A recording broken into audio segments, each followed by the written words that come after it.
Hello, dear friends. I am Zeeshan Hashmi, and today I am here to get exposed because the series that we are doing is called Expose the Mentor. And today I have with me three students of mine, Shreya, Shivani, and Hriday. These three students have been linked to me via different clubs, and we keep interacting on a daily basis. And today we are going to do a very interesting exercise. Today, I am not going to act as the mentor. Rather, I'm going to act as a common fresher, a layman, or a student of theirs. And these three people, these three students of mine, will act as my teachers, as my mentors, and we'll try to solve some questions from 2018 prelims paper, which were quite difficult and which could be solved using logical skills, logical techniques. So let's start this interesting exercise where there is one student and there are three mentors teaching him simultaneously. So let's start with you, Shreya. Yes, sir. Now I'm not able to make sense of this question because assuming I'm not your mentor, I'm just a student. I haven't read up anything about Yes, Swarajya Sabha. I hope you help me out in solving this question. The question being, in 1920, which of the following changed its name to Swarajya Sabha? And the options are All India Home Rule League, Hindu Mahasabha, South Indian Liberal Federation, and the Servants of India Society. Is there a way out to solve this question despite having no idea about Swarajya Sabha? Shreya. Absolutely, sir. We can do this question very easily, sir. Looking at the options, sir, Hindu Mahasabha is something which is pointing out to a particular religion, sir. Second, the thing about option C is South Indian and Liberal Federation is also pointing out to a regional thing, sir, which does not resonate with the term given in the question as Swarajya Sabha, sir. And the last option, that is Servants of India Society, is something which is relating to the servants, sir. So now, if we literally translate the word Swarajya Sabha, it is resonating with the option A, sir. Since Swarajya literally translates into home rule, and Sabha is something that is, we can call it as a league. So that's how we can solve it, sir, with the help of simple elimination also, and the word play as we call it, sir. Okay, that sounds really interesting. What you are doing is literal translation of the word given. Like Swarajya Sabha, Yes, there sir. are two words here. You are translating Swaraj into home rule or self rule, as we say it, and you are translating Yes, sir. Sabha into league, and that Yes, way sir. you are translating Swarajya Sabha into home rule league. Am I right? Yes, sir. That really sounds very interesting. Uh, I would like to know more on this from Hriday. Yes, sir. So I also would be going with what she was saying, because I think the on the similar logic front, that option B and option C are more restricting the domain of the word Swarajya. Swarajya was, as from a basic layman language, I know that it is something given by Mahatma Gandhi in terms of we want self-rule, and the idea that was earlier existing by the modern thinkers. So I think from that I can make out that it's more on the lines of getting home ruled by the self or ruled by home.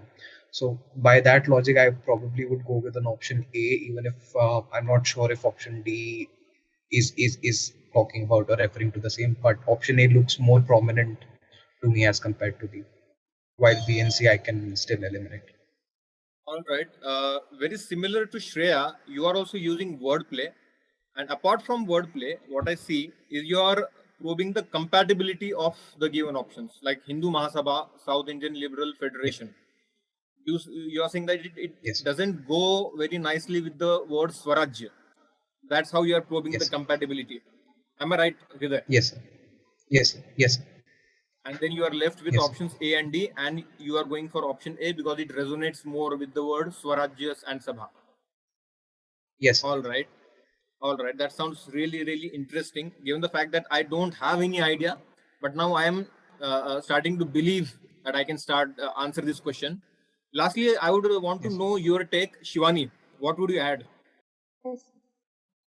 Sir, additionally, I would not like to add something new to it, but I have the same logic like wordplay I would like to use here, where the word Swaraj denotes self-rule and Sabha is some kind of league for a common purpose. So for me, option A fits both of these words denomination. So option A fits the best. So we have used elimination also and wordplay also here. So even if we are not aware of this question properly, we can make out that it's A, option A. All right. Fine. The logical arguments that you are given and the confidence that you are showing that this question can be solved even without having zero idea about the term being Exactly. asked, Swarajya Sabha. Yes. That sounds Yes, really, sir. really compelling to me. So, guys, this question is pretty clear to me now. Let's move ahead to the next question. And this time I'll be starting with Hriday. Hriday, every year there is a question on some index, but UPSC tends to ask some index out of the box many times, about which we may not have any idea. And the same goes with this index. Rule of law index, as the question says, rule of law index is released by which of the following? Now I'm completely blank here, Hriday. Can you help me to find an answer here? Okay, Shivani, you start answering this rule of law index. Okay. Can we find the answer to this question despite not having any idea whatsoever? Yes, sir. If we are not having any idea, we should first see that rule of law index can be published by which of the following. So if we try to see the from elimination, let us just eliminate the options. Amnesty International is not related to justice and all. It's related to NGO. Then International Yeah. Court of Justice would give verdict and not some kind of index or report. It won't publish that. The Office of UN Commissioner for Human Rights would not publish some kind of report or some kind of index. So option D, World Justice Project. So there could be, if anybody is not aware of World Justice Project, they could make out that some kind of project does a research and then they publish something. So that publishing is the rule of law index. So option D fits the best with the question, even if we are not aware of these things in deep. Okay, Shivani, what I understand from your line of argument is that you are applying feasibility test. You are probing the Yes, feasibility feasibility test. that Yes, sir. rule of law index can be released by which among the following organizations. And Correct. that way you are zeroing in on option D, World Justice Project. But Yes, sir. still, it's very confusing for me because I don't find it that easy to eliminate these options. Okay. Shreya, can Yes, you sir. shed further light on this? Yes, sir. I would actually like to go with a similar logic, sir. But here, sir, we can see that Amnesty International, after such rigorous preparation, we seriously know that it is an NGO NGO. which works for the Exactly. human rights, sir. Then International Court of Justice is again the same thing that you always know that various cases are there on the board and they give judgments regarding to those and which are of international level, sir. Then the third one is the Office of UN Commissioner for Human Rights. This is the organization or an office that takes up the issues related to the human rights, sir. Which certainly we can say that it does not actually relate it to only legal things, sir. Because Also, it natural would not. justice rights are Yeah. also there, sir. Okay, Shreya, So I it is get overall your human your rights. argument is very much similar to that of Shivani.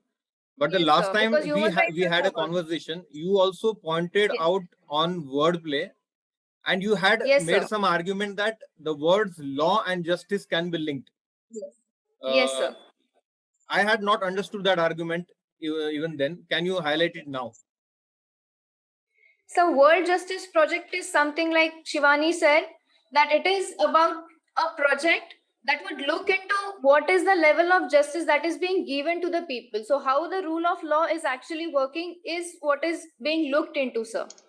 So we can use this justice project relating it to the rule of law index, sir. So that is how we can get the answer as rule of law index. with justice projects, sir.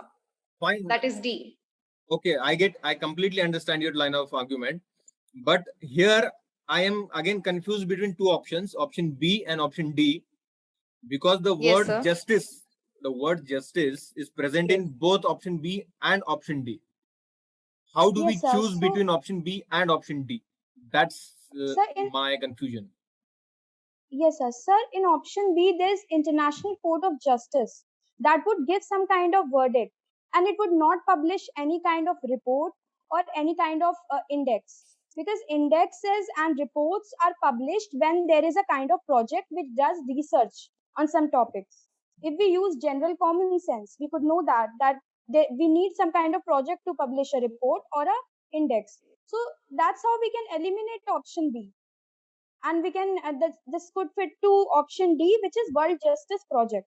So project is releasing some kind of index, so rule of index law index goes with World Justice Project. This is All my right, argument for this.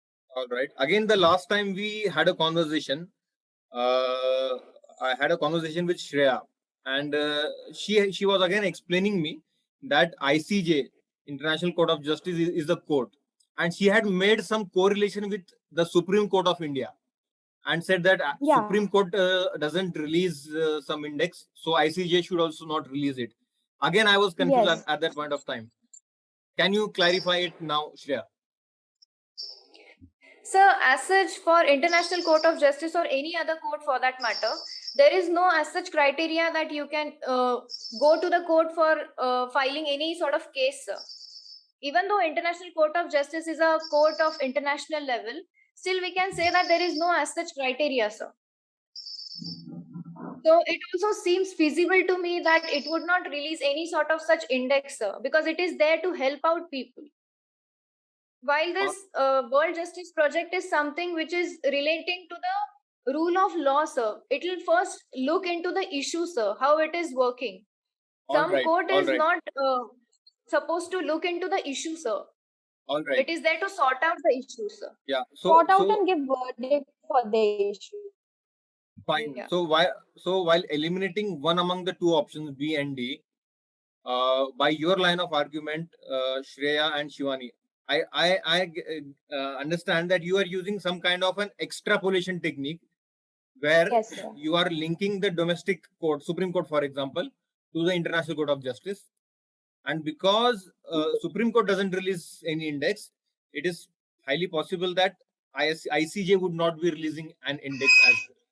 That's your line of argument, I believe. Am I correct, Shivani and Shreya? Yes, Yes, sir. sir. Absolutely. Absolutely, sir. Okay. Hriday, what would you add to this question? Rule of law index.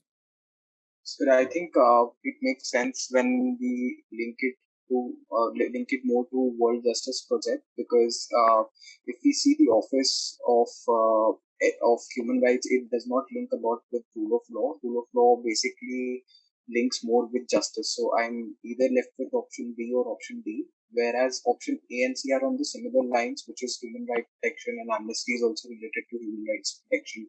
So it's either B or D then. Then out of B and D, if I see example of even our court, I don't think that we publish a lot of indexes. So going by that logic, I don't think that the International Court of Justice would be probably making a rule of law index there. So I might go with the option D there. All right, Hriday, your line of argument is also very similar to that of Shivani and Shreya. And what you basically said is about using wordplay and extrapolation technique. You're extrapolating domestic court with the mandate of domestic court with that of the international court, and you are also linking rule of law and justice. You're linking, right? Yes, sir. Yes. Okay, fine. Now again, this question seems much easier to me, despite the fact that I had no idea about rule of law index. All right, let's quickly move ahead. Shreya, do you have to say something? You have raised hand. Yes, sir. Sir, the option C there in the question just we did now. Question number 2. Yes, sir. The Office of UN Commissioner for Human Rights, sir, if we see that if at all any complaint is filed into the Office of UN of Human Rights, sir, the case relating to it or the complaint relating to it would eventually go to the International Court of Justice, sir, if that is between two different nations, sir. Okay. If at all rights of humans are compromised of two different nations, sir, and that is an issue that would eventually go to the International Court of Justice, sir. So there are high chances of it that Office of UN Commissioner of Human Rights would not release such kind of index, sir.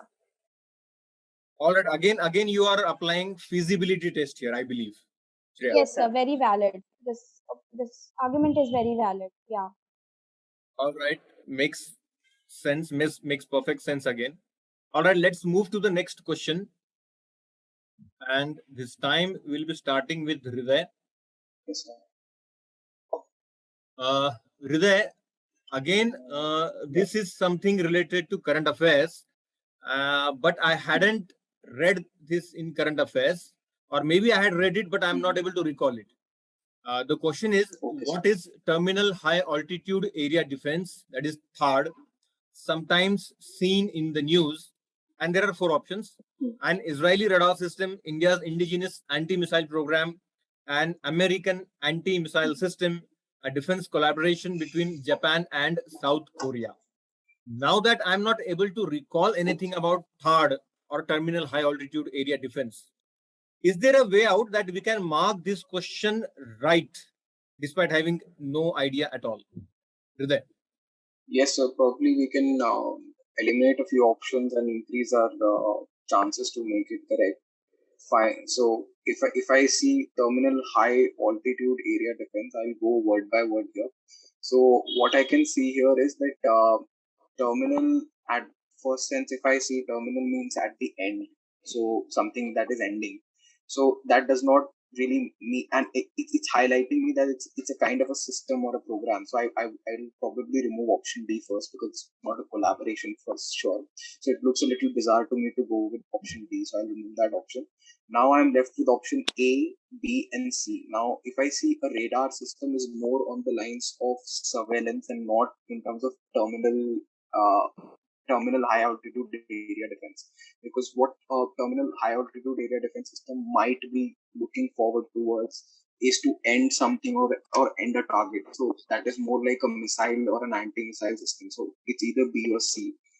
Now if I see option B clearly, it's saying India's indigenous anti-missile program. Now, if I look back all India's indigenous programs, we mostly are going with very indigenous names like Akash, like Nag, and these are Prithvi, Agni. These are certain names that I can recall of some missile-related programs that we have done. So I think it's not something that probably is linked to India. So I might go with an option C there. All right. Now, I think that's a very elaborate use of wordplay, because you are breaking Yes, down sir. the phrase and you are using the word individually. Terminal differently. Terminal, that means to end, high altitude and area defense. I think that's a very creative use of wordplay. And you are eliminating options A and D at the outset by that virtue. Shreya, could you Yes. shed some light over this? Sir, as Hriday said, sir, I would like to go on the same line that India's indigenous anti-missile program, that is option B, sir. Sir, sincerely, India keeps on using terms like Agni, Prithvi, like that, sir. And what the term is highlighting here is, sir, terminal high altitude area defense is something which is targeting something, sir. So Alright. there are high chances of it being a program and not any sort of collaboration or something like that, sir. But here it has given as THAAD, sir. But India is like, as I said, India uses various terms like that, sir. And also, sir, an Israeli radar system. So radar system would be named on a different line, sir. They might use like India keeps on using the terms, sir. So it resonates I with find option this line of argument very, very interesting, because as you said, India generally names its programs on indigenous basis. We have indigenous names, as you mentioned, Agni, Prithvi, Mangalyan, and so on. Yes. That's a very interesting line of argument, and by that virtue, you are eliminating option B. Coming to you, Shivani, what would you add? Sir, I would like to say that I would use elimination in this. So if we see terminal high altitude area defense, this seems to be an equipment or a system rather than a collaboration or something like that. So I would easily eliminate option D. And then coming back to option A, that's not fitting with the radar system. It's more like some anti-missile or missile system. So we come down to 50-50. That's B and C, option B and C. Now choosing between option B and C, I can see that India has always choose indigenous Sanskrit names, or that is derived from Sanskrit terminologies which describe the warrior or some kind of weapon like that, like Agni, Prithvi, all those sort of. So it's not an Indian system. So option C, I would like to go with. That fits the best. Again, you are using wordplay. Foremost, again, you remove D because it's a collaboration, and terminal high altitude area defense doesn't sound like a collaboration. Yes, and it doesn't sound like. Removed option A because the word terminal, as you said, hints at something and hints at decimation, destruction, or end of something. Destruction. As you an end of something. Yeah. Okay, so Exactly. it can't be a radar. It has to be some aggressive system, right? So you removed option A. It cannot be a surveillance system. Yeah.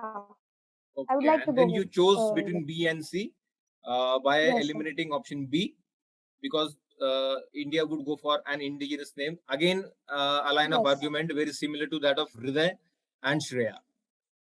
Yeah. Now again, this question seems much clearer after having this conversation.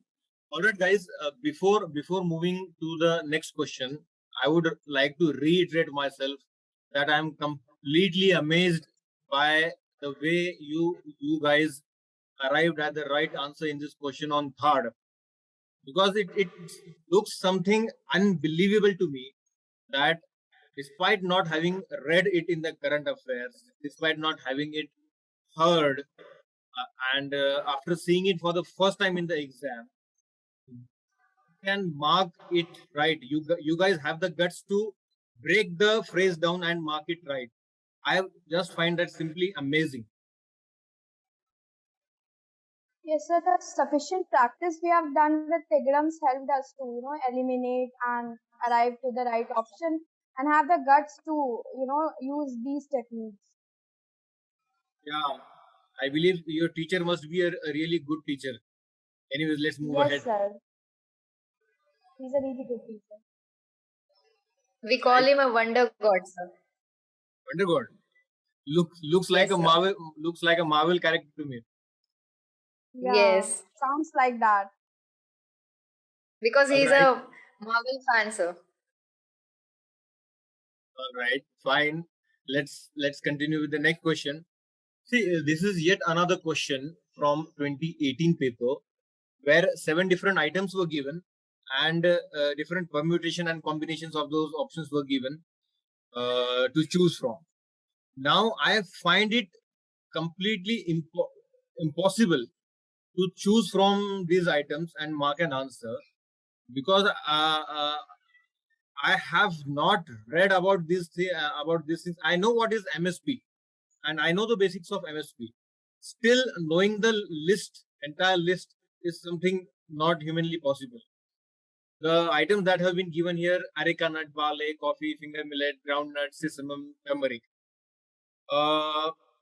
Starting with Shreya, guys, can you tell me, is there a way that we can mark the correct answer in this question, despite the fact that we have no idea about the entire exact list of MSP items? Shreya. Yes, sir. Looking at the options, sir, my very basic trick here would be to think about the products that are most used in India, sir. Like in the households. So, considering the options, I would like to point out here that barley, finger millet, groundnut, and sesame are the products. Those are like widely used, sir. Even turmeric is there, sir, but that can be also grown, sir. All right. And otherwise, if we relate it to the amount of use, sir, that is quite large, sir, at the household levels. So I would go with option B according to this trick, sir. All right. So here you are applying feasibility test, and Yes. you are saying about quantum of items that are used in our daily Yes. households. And I Yes, believe that sir. way you are also applying extrapolation technique, because you are Yes, using sir. your own understanding of your own home and you are applying it to a Yes, national sir. context. Again, in our last Yes, sir. telephonic interaction, you had mentioned this thing, Shreya, regarding odd man out. You had said that odd man out could be used in this question, and you had Yes. removed coffee by using Yes, some sir. logic. But I found it Yes, sir. really, I couldn't make sense of it. Can you again shed light on the fact that how did you remove coffee and how did you use odd man out? Shreya. Sir, coffee is a cash crop, sir. Okay. After such rigorous preparation, I can really say that coffee is a cash crop and it doesn't really require MSP, sir. Also, considering the region where it is grown, it can be easily eliminated, sir. Okay. So what you are saying, Shreya, is that coffee is a cash crop and the rest of the other crops are not cash crops. And basically, as coffee is a plantation crop, Yes. coffee isn't given, or is likely, it's highly likely that coffee is not given MSP, because it is the Yes, only sir. plantation crop and all others are not plantation crops. That's the line of argument Yes. I am getting from you. Am I correct here? Yes, Yeah. sir. Yes, sir. All right. Now that sounds really fascinating, because you are choosing one option and you are kind of breaking the link between the chain of options. That Yes, sounds sir. interesting again. Shivani, I believe you could add something to this. Yes, sir. So, though Shreya told that eliminating coffee, she could arrive to the answer. We can also arrive to the answer by one more thing. Like, if we see areca nut, that's not grown in abundance. That's not available in every household. Like, everyone doesn't use it. It's grown for a specific purpose. It's grown for export. It's not a crop that is grown for food or food grain or some kind of need. So if we eliminate areca nut from this thing, that it requires an MSP, we could arrive to option B. So either it's areca nut or it's coffee. We can make out that these both they do not require MSPs. So that's how we can arrive to option B. Straightforward. We don't need to remember the list of everything. We just need common sense in this. But Shivani, I have this doubt here.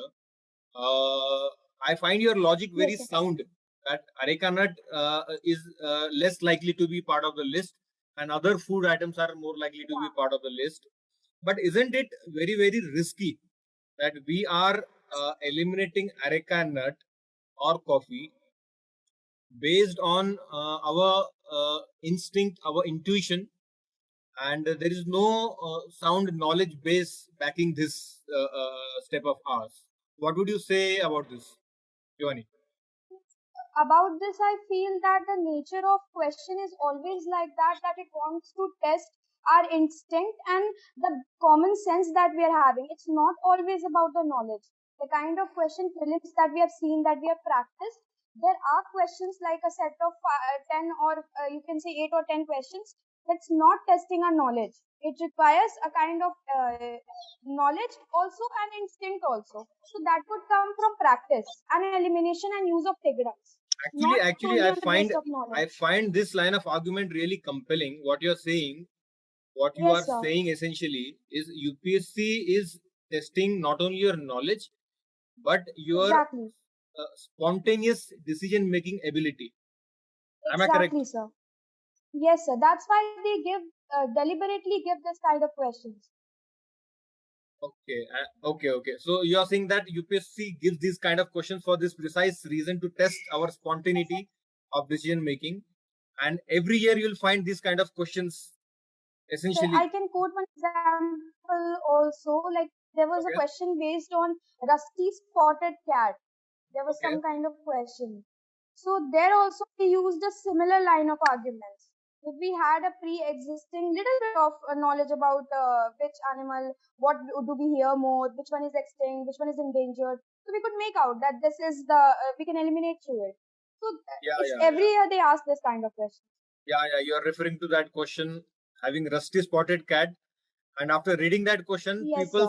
people's mind had gone rusty. They were totally confused as to what to do. Yes, sir. Correct. They were totally confused. All right. Coming to you, Hriday.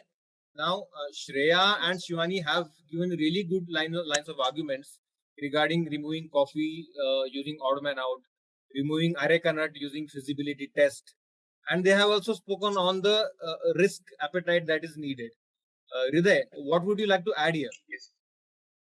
Sir, I'll probably go with your first statement in terms of if I had a basic knowledge about what minimum support price is. I know that minimum support price is meant is kind of a welfare with a welfare objective. So what I'm trying to achieve here is that whatever is grown in abundance in India should be covered under minimum support price.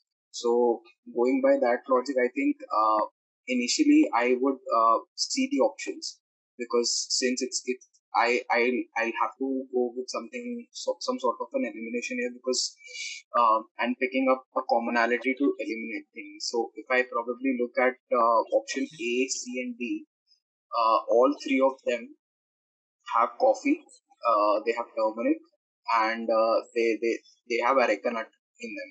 So if I'm able to understand that out of these three, if these three are not under MSP, even if out of these three I am able to prove one, I am able to arrive at the answer. So from that logic, I think that areca nut is not something that is very commonly grown, even if coffee and turmeric looks to me as if that it's being used a lot. So by removing the first Right. option, by removing one, which is areca nut, I think I can eliminate option A, C, and D. So I'll go with D. Okay, so additionally, you are also using pre-existing knowledge of yours here. Apart from the techniques, Yes. you are essentially using your pre-existing knowledge regarding MSP and its essential mandate. All right, that completely makes sense. Now, again, Shreya has to say something. She is raising hands again and again, very similar to what she does in the real-time club sessions of mine. Yes, Shreya. Yes, sir. I would like to point out one thing here, sir. As you said about MSP, sir, if there is no conceptual clarity, sir, then we can seriously say that option A and option C, that is areca nut and coffee given in the option, sir, those are deliberate ones that makes a aspirant think about whether they are really covered under MSP, sir. Because they may think that because they are not in abundance, sir, so they may require MSP, sir. So that is a really interesting thing here. Okay, you are saying Yes, UPSC sir. is So trying to trap us Yes, sir. by giving these two yes, sir. options. Okay, Shivani, you were saying something? Yes, sir. Yes, sir. Sir, I would like to add one more thing, and adding to what Frida said, that's it correct. MSP is always for the necessity of common masses. It Yeah. would never be given to something that is luxury. Coffee is a luxury. It's not a necessity to the common masses. So yeah, from that logic, we can point out that that's the odd one out over there. Now that's a very beautiful argument, Shivani. Essentially, I believe again you are using feasibility test. You are differentiating between Yes, sir. necessary items and luxury items, right? Luxury items. Yes, sir. All right. I think the line of Yes, sir. arguments that you have given here, all three of you, I think that have made this question very easy again. Because if you remove areca nut or simply if you just remove coffee, then you see there is only one option left, option B, which can be your answer. So again, the question Yes. has been highly simplified by you guys. Let's move ahead to the next question. Now, this is question number 5. Now, this is again a very interesting question, because when this question was asked in the exam, even the senior players found it really tough, and people from history background were also not able to answer this question that easily. And definitely, presently, I'm acting as a common student, so even I'm not able to understand this as much as you guys can understand. So, the question being, the staple commodities of export by English East India Company from Bengal in middle of the 18th century were. Now, there are 4 options given, having combinations of different items. Now, these all options are going from above my head, and I'm not able to make any sense out of it. So, starting with you, Shivani, let's see if we can solve this question, assuming we have no idea whatsoever. Yes, sir. Sure. So in this kind of question where multiple items are given, I try to stick to one item of the option. So looking at option A, raw cotton, oilseed and opium. Anybody who is having not much knowledge can make out that India has always been in scarcity of oilseeds. We were not in position of exporting it, right? So by that logic, we can eliminate option A. Coming to option B and C, so we can see that zinc and lead in option B, and in option C, copper, silver, and gold. We were not in position of exporting metals also. Nobody has ever heard. India was not that abundant. Anybody who is not having that much knowledge about all those things given in the question can make that this were not the items that India was exporting. Coming to option D, here we could make that silk, saltpeter, and opium. Now, silk, India has always been a center of textile. Textile export has always been from India. So, apart from the elimination, this silk over there can also make it extra sure that option D is the correct one. So, for me, option D is the best fit for this question. Okay, a thread of argument that I caught when you're speaking, Shivani, is that you are somehow connecting the present context to the historical context of 18th century. Yes, sir, I'm connecting the present context because history is never that much different from our present. We're not going thousands of years, before. So it's not that much difference won't be there in the export nature. So In the I think nature of export, this that much difference won't be there. I think people watching this online, the students watching this online, might find this logic to be very wild or even bizarre, because this is something really unconventional. What you are saying, you are basically using the Yes. extrapolation technique, and you are applying today's context Yes, to 2 centuries or 3 centuries ago, context of 3 centuries ago. And what you are essentially saying, the yes, items that are in scarcity today are highly likely to have been in scarcity 300 years ago as well. You gave the example exactly. of oil seeds. You gave the Yes. example of gold, and we know Metals, that yeah. India is dependent on imports of both edible oil and gold.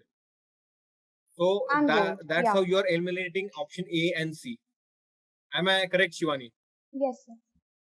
Yes, All sir. right, all right. That's really a very beautiful line of argument. Hriday, I would like to come to you, and can you shed some more light on what Shivani has already said? Yes, sir. So, sir, I'm assuming that I know NCRT, which we read, and from there I can make few analysis, and these are basically on the lines of if I go back to the sixth class NCRT in history, I know that cotton was always in India. So whatever option has cotton is going to be there for me as a group. If I say that yes, it's correct. Now, if I look at something like uh, copper or silver or gold, these were something that we used to get in exchange of sending cotton to them. So we are not going to export them. We probably were, in getting it in exchange of cotton, and we were in trade surplus, if I say, during the 18th century. So these items are highly precious commodities, and we were not exporting them at that point of time. So option C, I don't think makes a lot of sense. Similarly, option B has zinc and lead, which I don't think that India would ever be exporting because we don't have a lot of them. So now it boils down to option A and D, where I see cotton both the ends. Silk, I know because Bangladesh was part of India at that point of time, and jute, silk used to be grown in India predominantly, and we used to send a lot of textile there. So I can use that option as well. Saltpeter, I think yes, because I know I think that yes, it's there because Babar was the one who introduced it. If I go back to NCRTs again, Yes, I think yes. in Babar was the seventh one. seventh class book there is Okay. a chapter on how Babar invaded All right. India, All right. and there it's Hriday, mentioned that he used Yeah. saltpeter. Hriday, again, I get your line of argument. In contrast to what Shivani has done, Shivani has predominantly used techniques for arriving at the right Yes. answer. On the contrary, you are using basic pre-existing knowledge of 6th standard NCRT. And though Yes.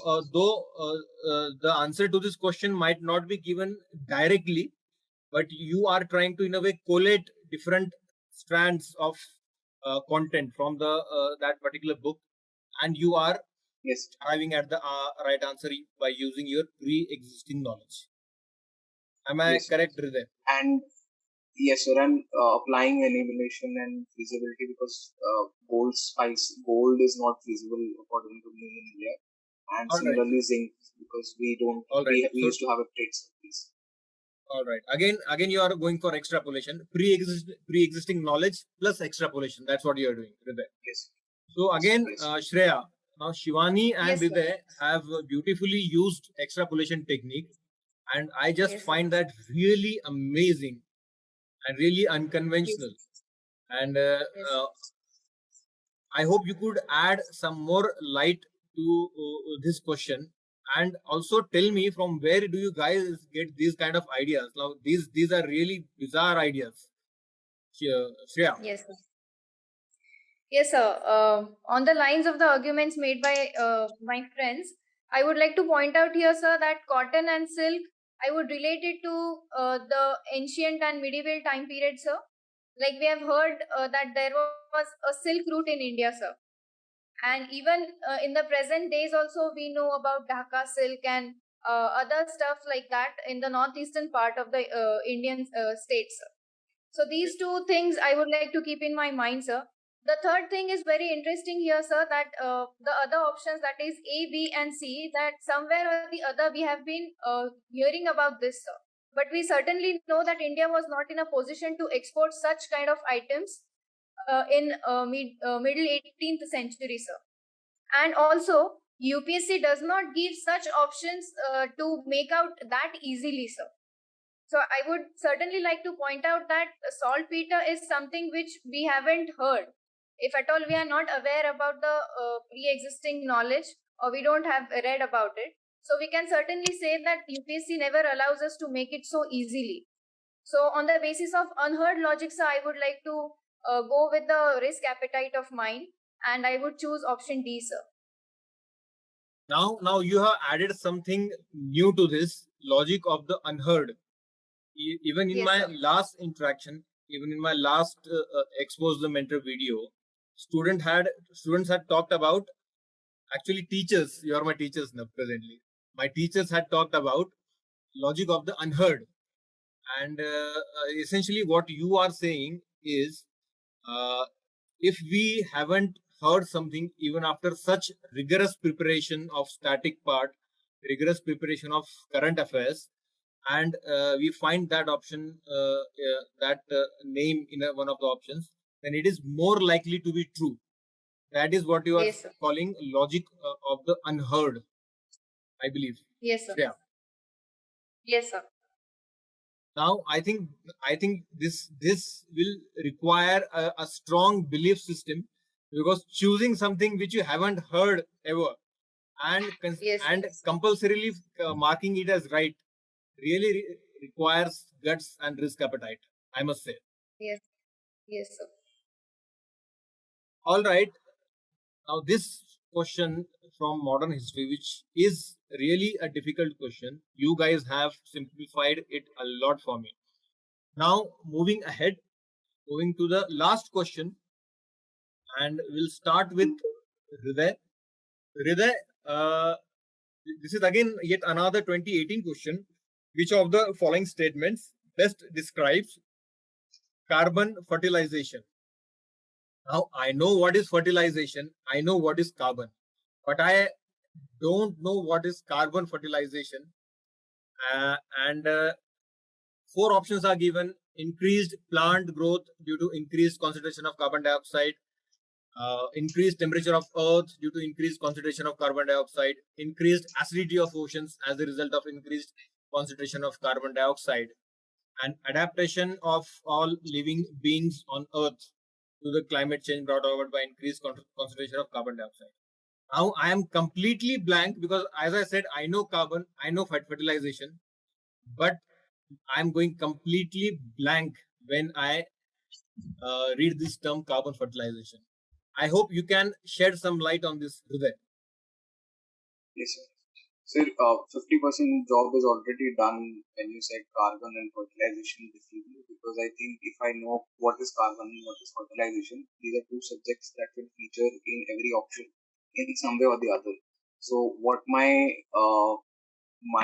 track would be to identify what they interpret as carbon and what they interpret as fertilization in this statement, and then look at it which makes more feasible, which is more feasible for me to go after it. So if I go by option B, it looks to me like they are trying to tell me increase in temperature. So their subject is temperature and carbon dioxide is the second word. So they're using carbon for carbon dioxide, and temperature I don't think is linked with fertilization. So I would not go with option B. Similarly, if I go with option C, they're trying to tell me that acidity of the ocean will increase due to carbon dioxide. So again, here acidity, I would see if there is a link with fertilization, which I don't think there is a possible link. And if I see last option, they're trying to link adaptability with carbon dioxide increase, which again I don't think is a lot more similar. So even if I don't know, let's take that example. I'll go back to option A. Now what they're trying to say is that plant growth will increase due to increasing concentration. So what they're trying to tell me that the growth of the plant will increase. So what fertilization essentially means is to grow, is to increase something. So it looks to me that yes, I can go with option A more favorably as compared to option B on that level. So what I understand here, Hriday, what you are doing is essentially you are using wordplay, and Yes. you are interpreting the meanings of carbon and fertilization, and you are making it Yes, sir. out to be some kind of fertilization that's being carried out using carbon, and that Yes. suits Yes. option A. That's what you are saying, I believe, Hriday. Yes. Yes. Yes. Okay, that's a beautiful use of wordplay, I must say. Assuming that we haven't heard we don't know anything about carbon fertilization. Coming to you, Shreya, would Yes, you sir. like to add something to this? Yes, sir. As my friend said about option A, sir, that is the most feasible thing I would like to go with. But with option B, sir, I would say that it is given as increased temperature of Earth due to increased concentration of carbon dioxide. So, considering all the species of the plant, sir, it is not feasible to grow a plant with increased temperature, sir. So, that is a quite generalized statement that is what looks to me, sir.